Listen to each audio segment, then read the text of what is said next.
Hello, hello, hello, and welcome back to Into the Ashes, our England versus Australia podcast brought to you by DAFA News. As you can see, the holy hallowed trio is back. We're discussing Old Trafford, the fourth test.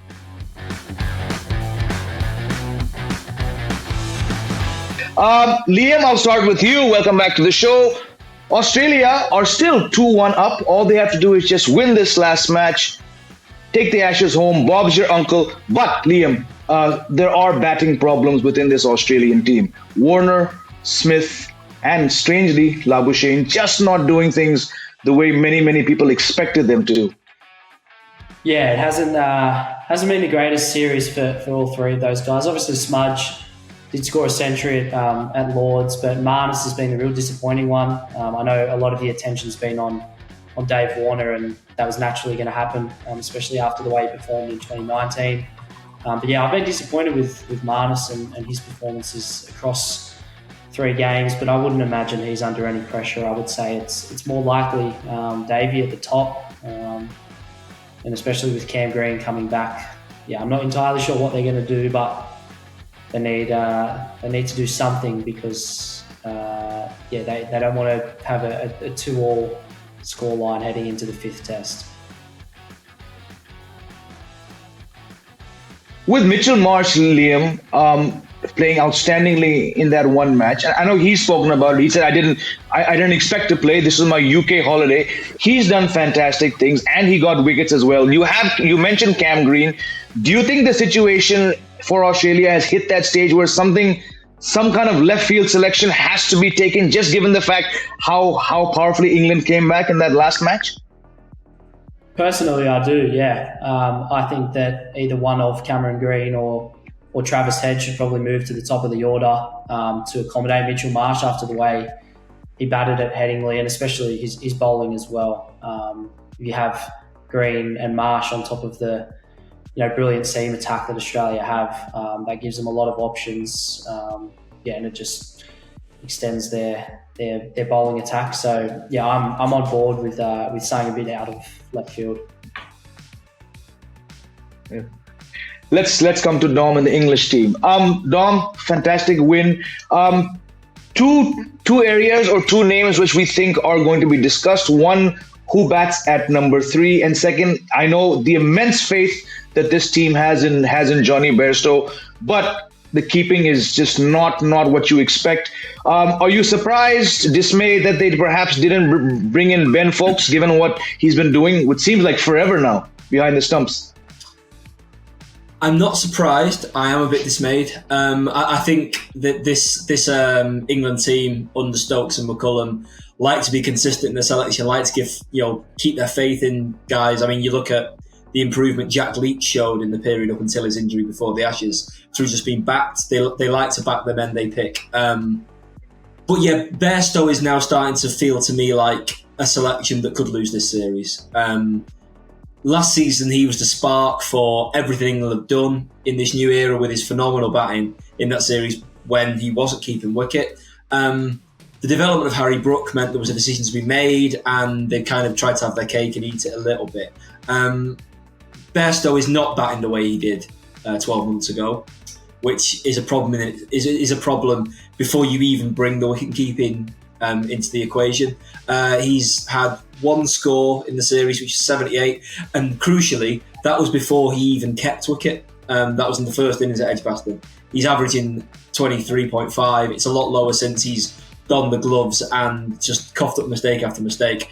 It doesn't help that Ben Foakes is possibly the best gloveman in world cricket, and at the moment I don't think Bairstow is giving England enough with the bat to counteract shortfall behind the stumps.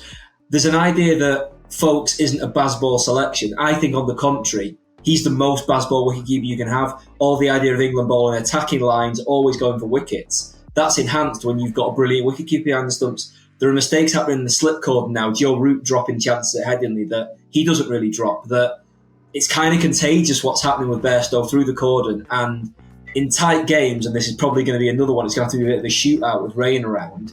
You want to be taking all your chances. I think this was the time to bring Foakes in. I'm disappointed they've not done it, and yeah, it's a massive week for Johnny Bairstow. What about the number 3? You think they should go with Moeen Ali, or is that maybe just a one-off, one-match trial? Yeah, well, the thing is, obviously, from what Stokes said, this was a thing Moeen brought to the team manager and said, I fancy going and having a go. I think he got 5 or 15 balls and was out, so it didn't work. But where it did work is you had Harry Brook played a match-winning innings, and you had Root and Brook and Stokes, probably, you could argue, all more suited number 3s, Moeen, but all batting in their natural positions and in places where you can get the most out of them. Moeen Ali isn't a test match number 3. He never has been one. However, he did play an awful lot of his career at Worcestershire in the county championship, scoring lots of runs, batting at 3.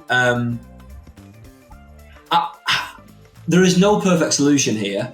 Joe Root doesn't want to do the job.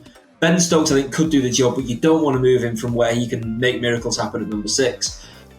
I would, as a sort of a workaround solution, I would be happy with Moeen batting at 3 because of the benefits it gives England elsewhere. I mean, and I think if we go into a test match where we could have maybe Mitch Marsh opening for Australia and Moeen batting 3 for England, it shows just how unhinged this whole thing has got. And yeah, sign me up for more of it. Agreed. Liam, just given the fact that it's Old Trafford, this is a venue where you expect spin to do well. I know Dom has mentioned the rain, rightfully. But someone like Todd Murphy, I'm not even going to go into the massive gaping hole that Nathan Lyon's absence had created here. Todd Murphy did very, very well in India. We discussed this the last time around. 4 times he got Virat Kohli out. But on the evidence of one match, I know he probably bowled better than the figures show in the first innings because of social media and all the reels and the memes. Those 5-6s of Ben Stokes are the ones which are going to dominate.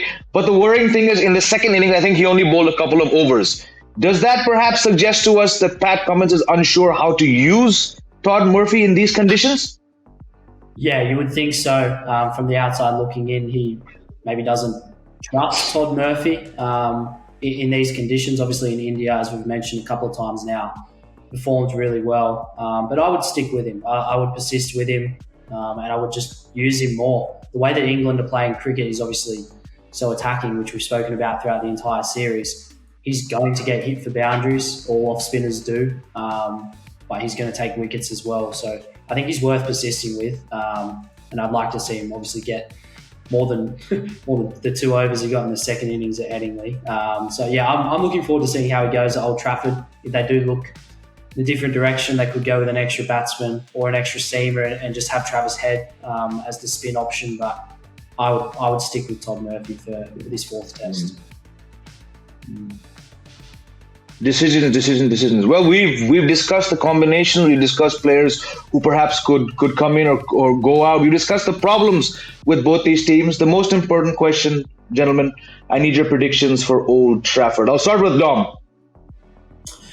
Right, so as a proud Mancunian, it's hard for me to say that England have not won an Ashes test at Old Trafford since 1981. In Botham's Ashes, so before my time. So, yeah, that's a terrible record there. It's where Shane Warne bowled his ball of the century. The test there 4 years ago, Steve Smith batted all week. In normal circumstances, I think I'd edge towards an Australian win here. It's the most Australian-style pitch in England. There is pace, there's turn, there's reward for your shots. But there is rain around.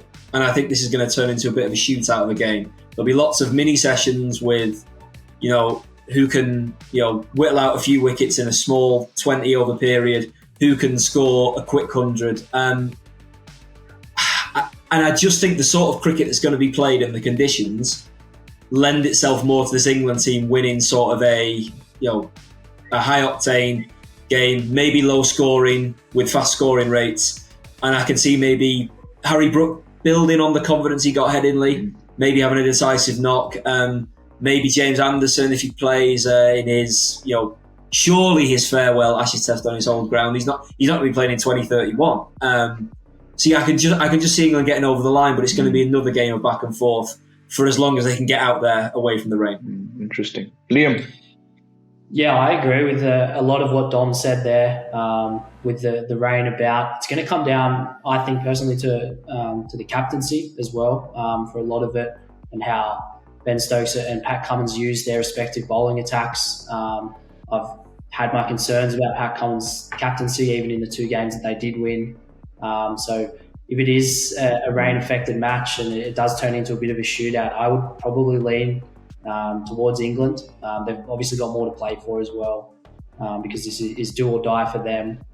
So yeah, in normal circumstances, without rain, given Australia's record as well, I'd probably lean towards the Aussies. But yeah, it could be a bit of a shootout, as Dom mentioned, and I'm unfortunately going to lean slightly towards England there. There you have it, viewers. We have an Englishman and an Australian agreeing on something, and that is the shootout, and which team stands a better chance to do well in that shootout. Let's hope the rain does stay away. A little bit of rain is good now and then, but let's hope it doesn't affect the match. Thank you, Dom. Thank you, Liam, for joining us once again.